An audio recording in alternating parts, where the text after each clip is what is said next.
J'ai mangé chocolat. Tu manges chocolat. Nous mangeons chocolat. They all mange chocolat. Chocolate is a highly consumed product all over the world. But this chocolate product is made from a raw material known as the cocoa bean, and the cocoa bean comes from the cocoa pod, or it comes from cocoa.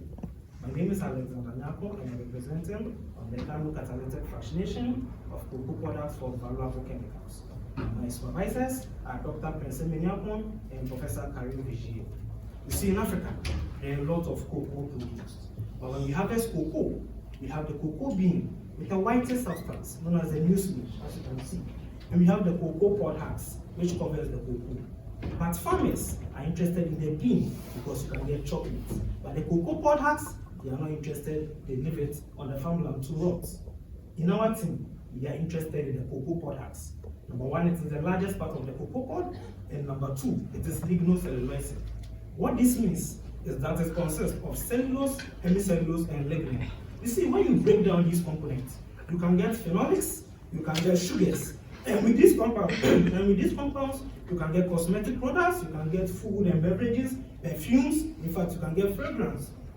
Exactly. But the question we have to ask ourselves is that can we, or how, right? How can we produce more cocoa, right? How can we produce more, or how can we utilize more cocoa in order to, achieve all these valuable chemicals I'm talking about? So basically, in my PhD, I'll do two things: mechanocatalysis and sonochemistry.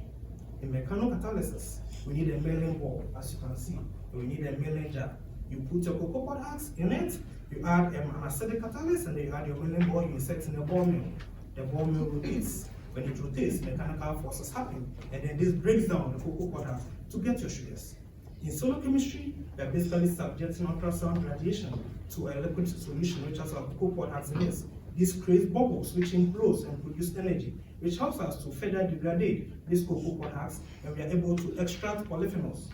You see, if you're able to get these valuable chemicals, right?